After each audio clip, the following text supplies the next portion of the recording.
to another episode of Fox Sports Lab NRL. Round 24 is done and dusted, and there are so many talking points to get through. I'm joined with Josh Morris as always. Josh, how was your weekend? Yeah, pretty quiet. Got to watch all the games of footy, and like they said, it was the shortest priced round in history, and all the favourites won. So picked the perfect round this week. Yeah, absolutely good stuff from you there. Let's start with a statement you made last week about it being a two-horse race and you really couldn't go past the Panthers and the Broncos. That really was solidified after round 24, wasn't it, given what both teams put out? Yeah, look, the Broncos were very good against the Eels. Shot out to a massive lead there, and just played some really, really good football. Adam Reynolds, 2,000 points, 1,000 goals. So congratulations to him. But yeah, they just keep getting better and better. And Billy Walters, for me, at the start of the year, there were probably question marks over him at hooker, and then they tried to chase Ben Hunt as well to try and get him to play hooker as well. But I thought that was his best game to date. He looked outstanding and dangerous every time he was out of dummy half. His kicking game has come a long way, and obviously having his old boy there giving him pointers, I think he's starting to play his best football. And with their spine right now, I think they've got the spine to match Penrith. So yeah, I think they're probably the only team that can knock the Panthers off their perch. There's probably a couple of others on their day if they're good enough, they can. But yeah, like I said, I think this Panthers and Broncos should feature in the grand final based on their current form. Yeah, really exciting times up there to be Broncos going after their first minor premiership since 2000. Let's move on to the top four because it's almost sort of locked in. The Storm reminded everyone of their scoring power, putting a number on the Raiders. The Raiders didn't even get a look in. They couldn't cross the line. The Storm, again, reminding us why they can come good at the end of the season, why they're so good under Craig Bellamy. Yeah, that's why I just spoke about. There's probably two other teams that on their day could potentially challenge those two, and I think they are in the top four. I think the Warriors. I think the football that they've played this year, the defensive resolve that they've shown, and their attack on their day, they can match it. And also the Storm. Canberra versus Melbourne down there on the weekend, you thought was probably going to be a close game. Canberra got out to a 2-0 lead and then didn't score a single point afterwards. And it was a dominant performance from the Storm. Their big three really showed the way there in Munster, Hughes, and Grant. Grant spent time on the bench, and then once he came on, they looked like a completely different team. So if they can get Pappenhausen back, like I've been saying, they could be a smoky to challenge those top two, top three sides. But I think that's basically the top four that you saw there. And for the Raiders, they were very, very disappointing, and they're for and against. It's just not good enough to be where they are sitting on the table.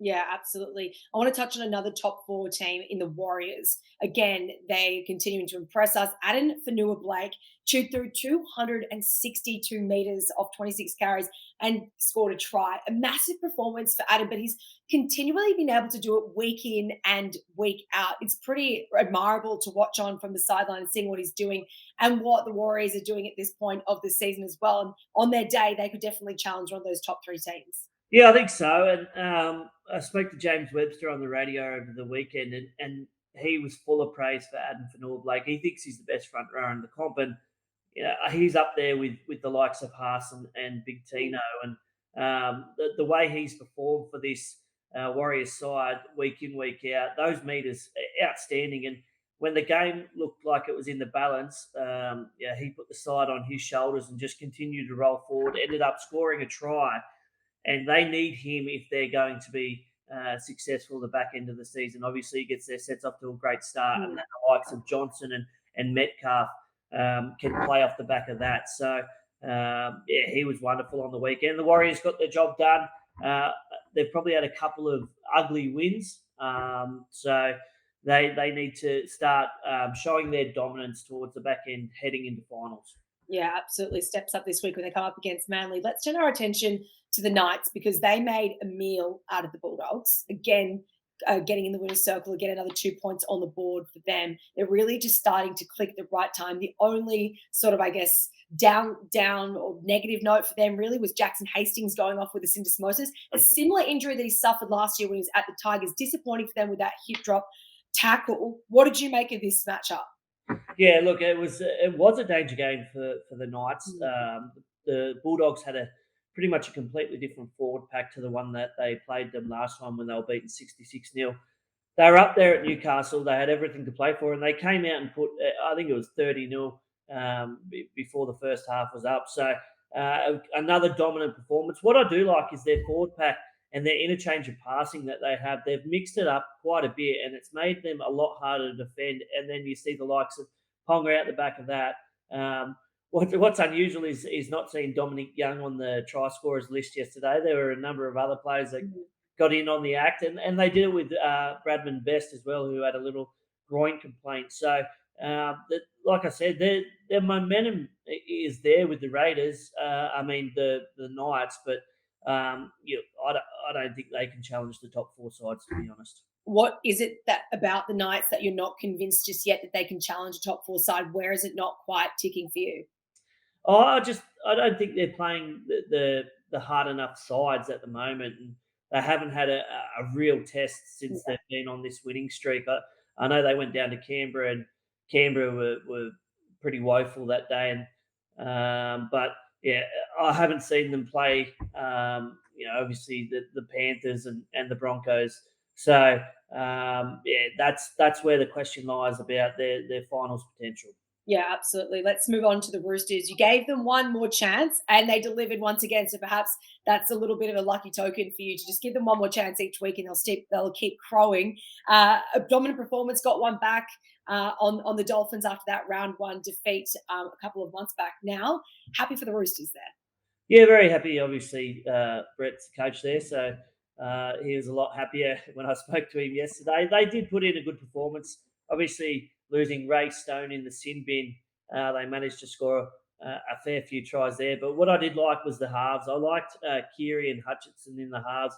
Drew himself coming and scoring a double there. He's been the kind of Mr. Fix-It this year, playing in a number of positions, but he's strung together a couple of games now in the halves, and he looks probably most comfortable there. I like what their attack's been doing. They're starting to score some points. So, and we got to see Dylan Napa back in a Mm. Roosters jersey again, and he was pretty proud that he's been able to get back after a long journey away from first grade. So the Roosters, give them another chance this week. There you go. Roll on again from you, Josh Morris. Now, let's talk about the Rabbitohs because it was an unconvincing win against the Dragons. Who needs to step up in that Rabbitohs outfit for them to be there come finals time? Oh, well, it's pretty simple. Their spine needs to step up. Cody Walker, Latrell Mitchell, Damien Cook, all those blokes have tasted representative football, Mm. and they are genuine X factors in that team. And it was an uninspired win on the weekend. It was a very very scrappy game, and if they continue to play like that, they won't feature for long in the final series. I have my doubts about South. Yeah, plenty of work to do for them. Do you have your doubts about the Eels? They lost Mitch Moses on the weekend with that fractured, sort of suspected facial fracture. It's not pretty viewing for them, particularly off the back of what's been, some pretty poor performances. Yeah, they started the year off poorly and then had that decent period through Origin.